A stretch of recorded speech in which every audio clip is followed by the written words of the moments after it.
Allez, c'est parti. Autre ambiance, autre décor. On change un peu du verger que je vous ai montré sur les premières vidéos. Je me lance dans le potager là avec vous. Donc première année au potager. Le contexte en gros, c'est que nous on va essayer de travailler au terrain donc sur sol vivant. On va essayer de pas mettre d'intrants, de pas mettre d'engrais chimiques. Bon, ça marcherait bien, mais nous le but c'est vraiment de nourrir le sol et non pas les plantes directement, de créer de la vie et qu'ensuite avec toutes les champignons, les bactéries, au bout de 3, 4, 5 ans, on ait un sol hyper productif, hyper fertile, qui est tout un écosystème qui se met en place. Donc voilà, c'est un peu la philosophie du potager que je veux créer. Si vous voulez vous renseigner sur le potager, sur le sol vivant, peut-être je ferai une vidéo. Mais il y a une tonne de vidéos qui circulent là-dessus sur YouTube. Donc en fait, pourquoi j'ai toutes ces petites lampes, toutes ces petites choses. Moi, on n'a pas de serre pour l'instant. Puis je suis pas à l'année, enfin tous les jours sur mon terrain, donc c'est compliqué de s'occuper de petits plans assez délicats, de pouvoir contrôler la température, la météo, le soleil. Donc le compromis que j'ai trouvé là aujourd'hui, c'est de me dire je fais les semis chez moi, là où je suis le plus clair de mon temps, et puis je les emmène au fur et à mesure sur le terrain. Je contrôle en fait la première partie de la culture, comme ça je me fais pas bouffer les petits plants par les limaces, ou je me prends pas un coup de gel à moins 10 degrés qui flingue tout. Euh, voilà, donc c'est en fait c'est d'emmener ces plants au fur et à mesure quand ils sont prêts, quand ils sont un peu plus robustes, quand la météo commence à être un peu plus clémente, de les emmener au fur et à mesure sur le terrain que je vous ai montré. Euh, Ensuite, donc par où commencer? Par où commencer? Donc moi j'ai acheté des graines, c'est pas, je me suis pas cassé la tête, je connaissais pas c'était quoi les bons fournisseurs de graines. J'ai tapé graines sur Google, je fais le premier lien, je suis tombé sur la bonne graine. Je fais pas spécialement de la pub ou autre, c'est pour la bonne graine. Voilà, j'ai pris une soixantaine de sachets chez eux. De chasser chez eux, de sachets. Ok. Et donc, qu'est-ce qui se passe? Ben, j'en ai acheté beaucoup trop, hein, comme d'hab. Comme d'hab. Alors, ce que je mets là, c'est une première partie. Une première partie de ce que je veux planter. Donc, ce que j'ai mis pour l'instant à faire germer à partir de mi-janvier, c'est deux types de graines. Le premier type de graines, c'est les graines qui vont mettre hyper longtemps à pousser. Donc, ça peut être du poivron, du piment et de l'aubergine, par exemple. Ça, c'est pas grave de les lancer assez tôt, puisque justement, ça met longtemps à devenir des grands pieds. D'ailleurs, ça fait 10 jours que je les ai mis à germer en fait dans du coton. Ils sont toujours pas levés pratiquement. Donc ça, c'est le premier type de graines, c'est celles qui mettent vraiment longtemps à pousser. Donc ça vaut le coup de les lancer tôt. Et le deuxième type de graines que j'ai mis, c'est quoi? C'est les graines tout simplement qui peuvent tenir le froid. Donc ils peuvent résister à -5, -8, voire -10 peut-être certains. Donc je pense à quelques cultures en particulier. Donc là on a de la laitue. Ici on a du chou rouge ou du chou-fleur. Je me suis emmêlé les pinceaux dans les étiquettes. Ici donc c'est pareil, du chou rouge ou du chou-fleur. J'arrive pas trop à les distinguer. Ici on a des oignons jaunes. Et il y a du poireau, il y a du poireau, il y a du poireau ici qui démarre. Poireau assez lent à faire pousser aussi, mais on peut compter sur lui normalement. Et ici des artichauts qui ont démarré, qui démarrent tout doucement. Donc je me suis quand même fait bien avoir. Moi j'avais l'habitude en fait j'ai repris les techniques de quand j'étais petit. Je germais plein de trucs dans du coton. Et donc, première erreur, c'est que j'ai refait ça. Alors, c'est hyper viable de faire ça pour des artichauts, par exemple, parce que ça va être des... Mince, hop, je me suis trompé. Ça, c'est du céleri. Des artichauts, par exemple, c'est des grosses graines, comme ça. Donc, il n'y a pas de souci à le faire germer dans du coton. C'est même peut-être le plus sûr pour maximiser le taux de réussite. Pareil pour les piments, les poivrons, c'est assez viable. Par contre, voilà, quand vous faites ça sur du céleri ou de la salade, vous vous retrouvez avec des milliers de graines qui ont germé.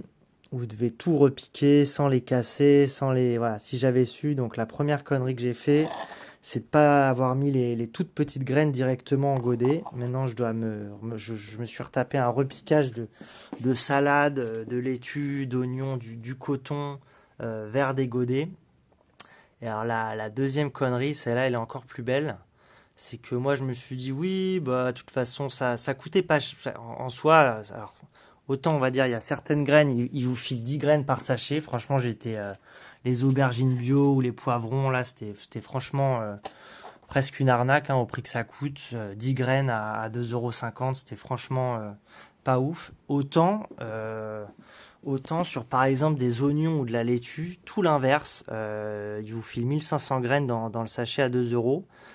Et donc moi j'étais là, je me suis dit bon ça coûte pas grand chose, il y en a peut-être que 50% qui vont germer, après tu prendras les 50% les plus endurcis et puis bah voilà au final en mettre un peu trop ça pas très grave et bah grosse erreur. Je me suis retrouvé avec à germer je sais pas 300 graines de laitue.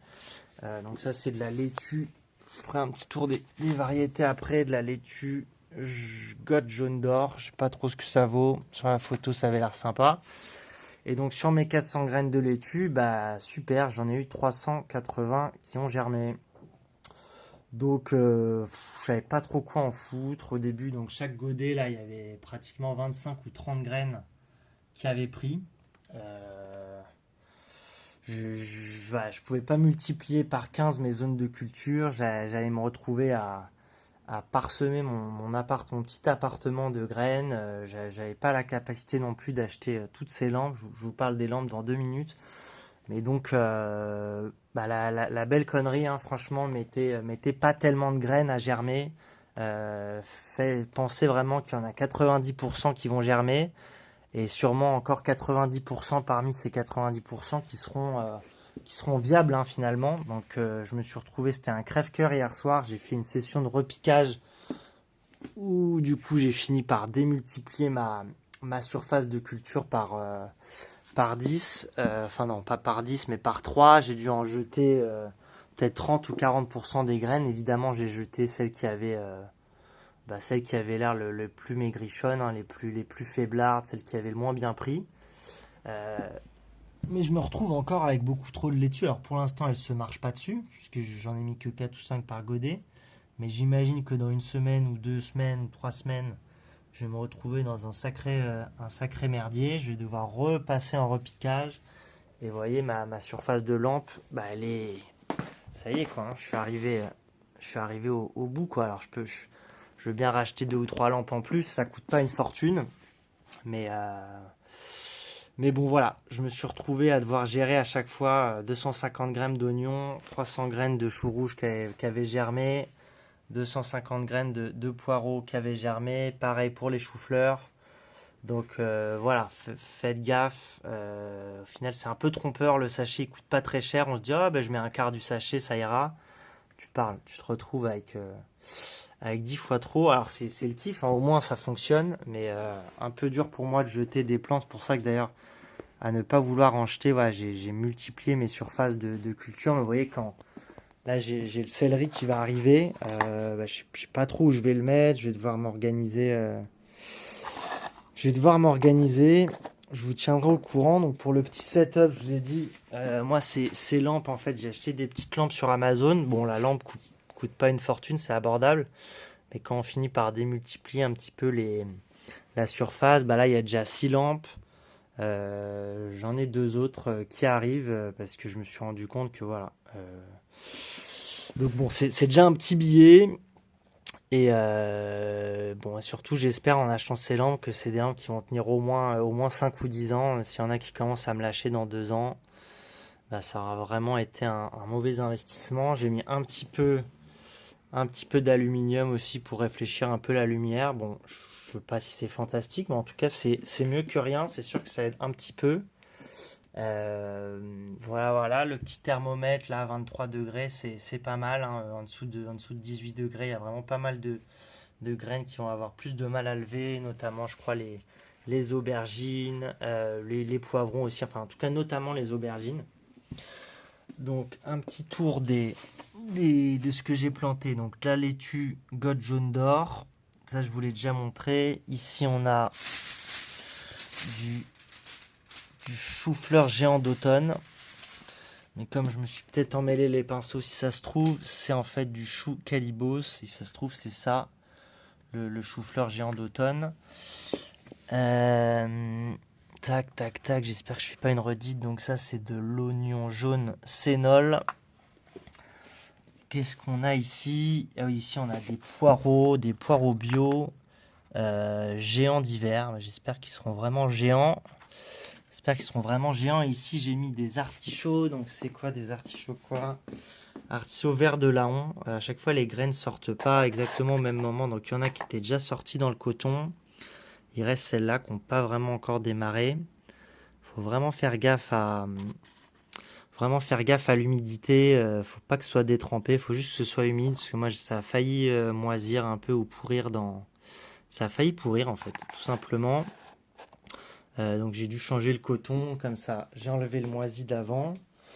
J'ai lancé du céleri branche Verden, piment del patron. Il y avait un autre sachet de poivron aussi que j'ai jeté, mais j'ai lancé 2 sachets de poivron, parce que je vous dis, il y avait tellement peu de graines par sachet que je voulais être sûr d'avoir au moins 10 pieds de poivron à peu près sympa. Là, je suis pas loin du radiateur, vous voyez, comme ça m'aide un peu. Donc le persil, cette fois du persil géant d'Italie, des aubergines Diamond, et il y avait aussi pareil, les aubergines assez déçues du nombre de graines par sachet. Donc il y avait un autre sachet que j'ai jeté, je voulais juste me souvenir que c'était des aubergines. C'était le principal, mais du coup voilà, ça c'est l'équivalent de deux sachets quoi. Comparé à de la laitue où en fait de la laitue ou du chou, à chaque fois il me reste quasiment les 3/4 du sachet. Donc assez inégal hein, la bonne graine, assez inégale dans les quantités. Donc ça c'est toutes les variétés que je vais mettre cette année. Donc ouais, je disais il y a la première partie en fait. Donc c'est soit les légumes qui tiennent le froid, soit les légumes qui mettent beaucoup de temps à pousser. Et il y a une deuxième partie que je vais lancer dans un deuxième temps. Donc ceux qui tiennent le froid, je vais pouvoir les mettre dans pas si longtemps. Hein. Je vais essayer de les mettre entre mi-février et mi-mars en extérieur. Comme ça, s'il gèle un peu, s'il fait -2, -5, voire -6, -7 certaines nuits, c'est pas gênant. Et puis évidemment, j'attendrai le milieu du printemps pour mettre les poivrons et les aubergines. Et donc dans une deuxième session, bon évidemment, j'ai acheté beaucoup trop de graines. Dans une deuxième session, voilà, que je lancerai un peu plus tard, beaucoup plus sensibles au froid. Ils ont une vitesse de pousse normale, donc si je les lance maintenant, je vais me retrouver avec des pieds que je serais censé mettre en extérieur dans un mois ou deux. Et ça va pas du tout être bon. Alors qu'est-ce que j'ai? Un peu de maïs bio, de la tomate, de la courge butternut, pastèque, concombre, potimarron. Non, les poivrons, ce serait trop tard pour les lancer, j'en ai déjà mis. Du melon, du haricot, de la cœur de bœuf, petite courgette nimba, encore des haricots. Ouais, sur le terrain, j'avais déjà mis des fèves, ça directement en terre, parce que j'ai vu que ça tenait très très très bien le froid. Donc on va voir quand je vais y retourner ce week-end ce que ça aura donné. Ça, je les ai pas fait germer dans du coton, les fèves. Pareil, ça vient de la bonne graine, comme ça je vous ferai un petit retour sur les graines. Évidemment, si ça marche bien pour moi, je dirais que c'est grâce à mes talents de jardinier. Si ça ne marche pas, ce sera à cause de la bonne graine. Voilà. Et puis voilà, ouais, alors j'ai pris aucune plante en F1. Pas que ce soit des mauvaises graines, hein, je pense que ça donne des bonnes récoltes, mais j'avais envie peut-être de pouvoir faire mes propres semences. Voilà, si par hasard il y a des trucs qui me plaisent vraiment, pas prendre les F1, ça permet de pouvoir récolter des graines de ce qu'on a fait pousser cette année et du coup de pouvoir les récolter ces semences et en fait de faire ses propres graines sur les années suivantes. Alors cette année c'est le tout début de mon potager sur sol vivant, hein, donc je vais me taper toutes les limaces, un sol moyennement fertile, etc. Mais l'idée c'est de se créer tout un écosystème, tout un équilibre pour que d'ici à horizon 3 à 6 ans, j'ai vraiment un super sol et que ça pousse sans aucun engrais, un sol hyper vivant, avec tous les petits microbes, les bactéries, les champignons, les vers de terre qui vont bien. Pour le terreau à semis, J'ai fait un peu de la connerie aussi. J'aurais voulu prendre 20 litres chez un 20 litres ou 50 litres d'un coup dans une bonne pépinière. Il se trouve que j'ai pas eu le temps. Là, j'ai eu des petites galères de voiture. Et donc, je me suis retrouvé à commander ça sur Amazon. Bon, j'ai l'impression que je fais pas mal la pub d'Amazon. C'est pas ouf en vérité. Franchement, en plus, voilà, acheter 6 litres par 6 litres, forcément, ça doit être pas du tout rentable ce que j'ai fait. Mais là, c'est pas grave, je voulais me lancer rapidement. Par contre, dès que je vais aller dans une... En tout cas, il marche bien, au moins. Peut-être qu'il coûte très cher au litre. Peut-être que c'est pas le meilleur, je m'y connais pas très bien. Mais en tout cas, pour l'instant, ça a donné ça. Donc voilà un peu pour mon setup. Les lampes, c'est des... Je sais pas si je l'ai déjà dit, c'est des peut-être 5-10 watts par tube. Je sais pas exactement. Il faut vraiment les mettre proches des graines, hein, sinon elles vont filer. Si elles filent, bah, c'est le début des ennuis. Donc, si vous voulez des plans robustes, vous voyez, moi, je mets les lampes à les maximum à 10-12 cm des plans, hein. Mais même idéalement, 7 ou 8, ce serait l'idéal. Sinon, après, c'est des lampes plus puissantes, plus chères, etc. C'est d'autres types d'installations. Là, c'est des lampes pour la première partie, hein, de la croissance des plantes, qui vont me servir le premier, peut-être les deux, allez voir les 3 premiers mois au maximum. Mais au bout de 3 mois, c'est sûr il faut mettre ça sur du vrai soleil en extérieur, avoir la vraie puissance du soleil. Voilà, là aujourd'hui, je vais me taper donc une petite mise en terre de ce céleri, pareil, qui est censé tenir le froid, donc que je vais pouvoir peut-être mettre en pleine terre en extérieur dans 1 mois et demi ou 2. Voilà, il me restera pas mal de repiquage aussi à faire, parce que là, il reste... il y a- ouais, en fait l'état de mes poireaux, là, vous voyez, il y en a 20-25 par godet. C'était exactement ce qui se passait pour mes laitues et mes choux il y a 3-4 jours. Donc j'ai fait un maxi repiquage, foutu de la terre partout dans l'appart. J'hésitais à vous filmer ça, mais j'étais déjà assez en galère pour m'enquiquiner à faire une vidéo en parallèle. Mais donc, voilà, j'ai démultiplié les surfaces de culture pour les choux, pour les laitues, et je vais devoir bientôt faire ça pour les oignons jaunes et les poireaux. Je vais devoir en jeter aussi malheureusement. Donc voilà, j'ai ces petites sessions de repiquage à faire. Je vous tiendrai au courant dans les semaines à venir, voir comment ça a évolué. Peut-être que ça va pas du tout marcher pour une raison que j'ignore. Peut-être que les limaces vont tout manger. On va voir. Et, euh, et puis voilà, mettre une première partie de tout ça en terre dans 1 mois et demi ou 2, la deuxième partie au milieu du printemps. Et puis celles que je vous ai montrées là, bah pareil, je vais les lancer. Je sais pas s'il faut que je les lance mi-février, mi-mars. Je vais me renseigner pour chaque variété. Et puis on va voir, on va suivre un peu ça en parallèle du verger sur lequel je vais continuer à vous tenir au courant. Et ben à très vite. Et puis on se voit plus tard. Allez, ciao.